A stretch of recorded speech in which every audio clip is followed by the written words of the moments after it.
The biggest inspiration behind it was that I saw a need for it. I was working as a crisis counselor, and what really got under my skin and was so frustrating was the lack of services available to people, whether it be insurance or availability of the counselors, or just having the money in general to go out of pocket. And I said to myself I wanted to do something different with that. In 2018, my practice, which I've been practicing for a long time, but in 2018 it revamped itself a little bit. And around that same time, there started to be a lot of holistic shops, a lot of witchcraft shops that came up. I saw them, and I'm not gonna lie, I looked at it and thought, I can do this better. They didn't have the authentic vibe that I was looking for when I walked into a shop. And to me, that was taking something that was so personal and so sacred and just turning it into a market because there was a market for it. So I really just decided that I was going to do it myself, and we did. Hi, I'm Natasha, and I am a witch, spiritual counselor, and energy worker. And I own Lil Shop of Lilith.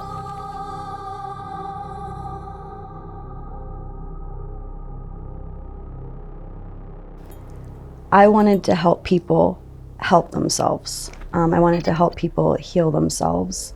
And for me, holistic is a big way to do that. Holistic all around. You have to have the physical and the mental and the emotional, and most importantly, the spiritual, which gets left out a lot of the times. So I decided that if I was going to create something to offer that, why not blend what I'd already spent the past 20 years doing with all of the mental health specialties that I was now becoming involved in, and just kind of put it in together in a nice little package for people. The other thing that I saw was the community often was so divided and so toxic in a lot of ways, and I wanted to create one where people from all different types of practices were safe to come together.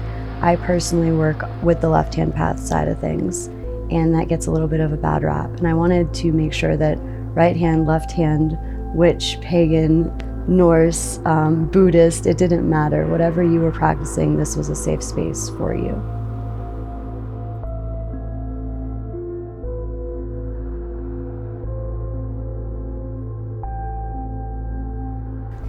Honestly, the biggest obstacle for the business and for myself starting the business was, in fact, myself.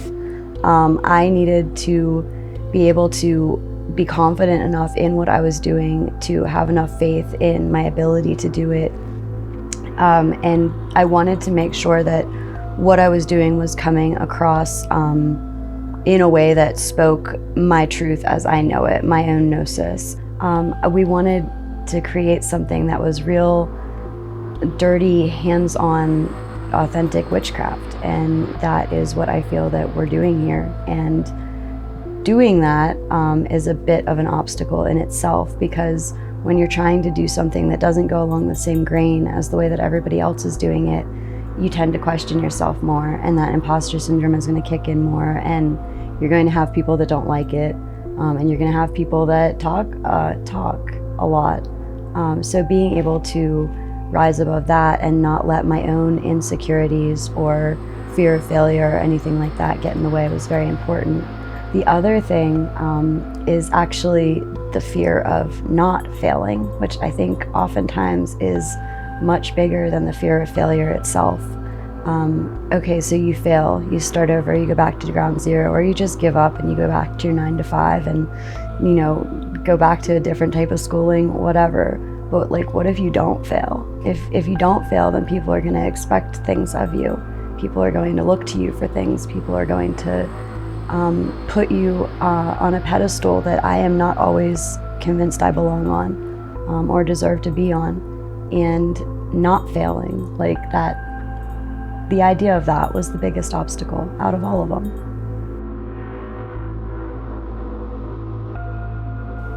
Well, given the shop's name and logo, the most common misconception is that I work for the devil, that I am collecting souls of Western PA and beyond for him. I can't tell you how many times People have said that I was dark and scary and that they were scared to come here. And I don't see it. When they do come in, I often get the, "Oh, you're not actually terrifying." And I'm like, no, I'm not. I am proud of who I am. I'm proud of who I am as a person and as a witch, and I'm comfortable with that. I have put a lot of time and energy into my personal practice, and it would be doing a disservice both to myself and the entities that I work with if I was ashamed of that. I am a diabolist. I study under a diabolist, and I do work with many devils, but I work with many other entities too. I am a devotee of Hecate.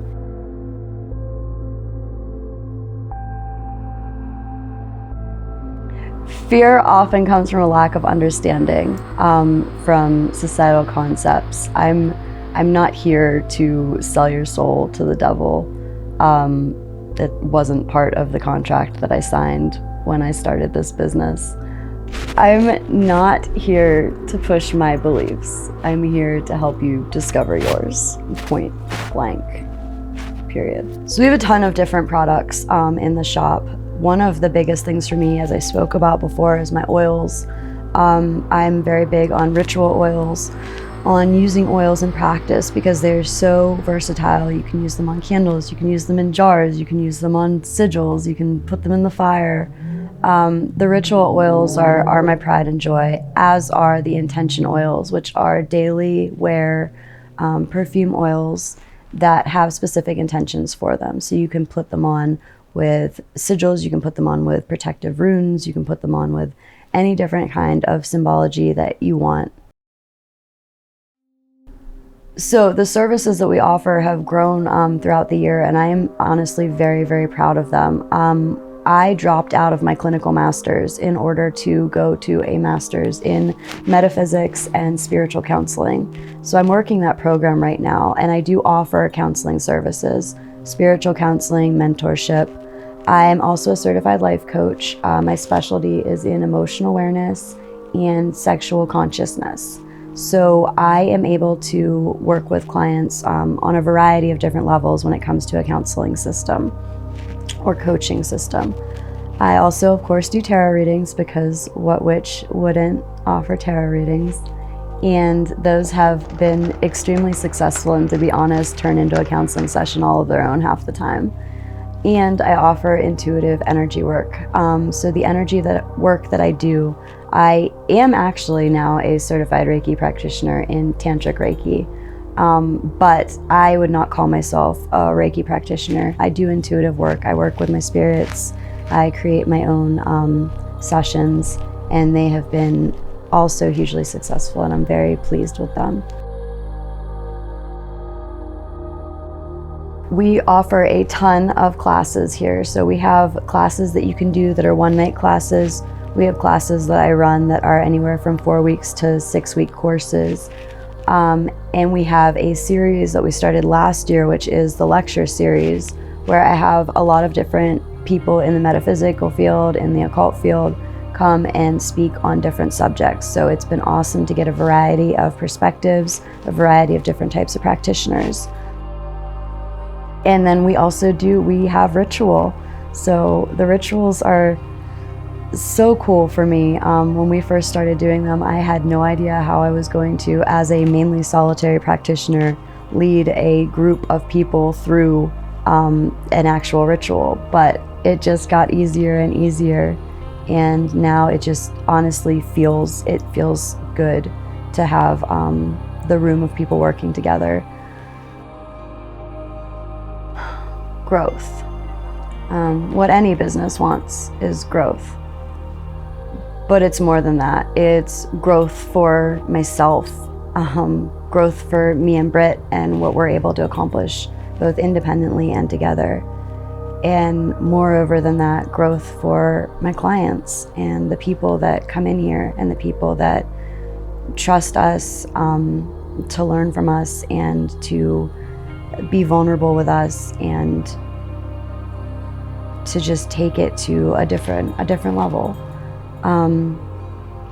The only other thing that I would say is We want people to wake up.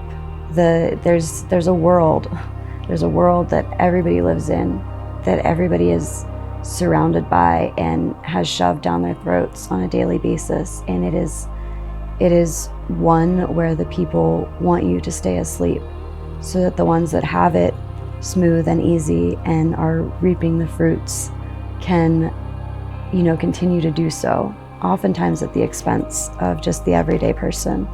They want you to stay asleep so that you don't realize that you have the power to reap your own fruits. So in a world that's sleeping, what do I want to see happen? I want you to wake up. I want you all to wake up. And I want you to, as we say around here all the time, own your power. Just own it.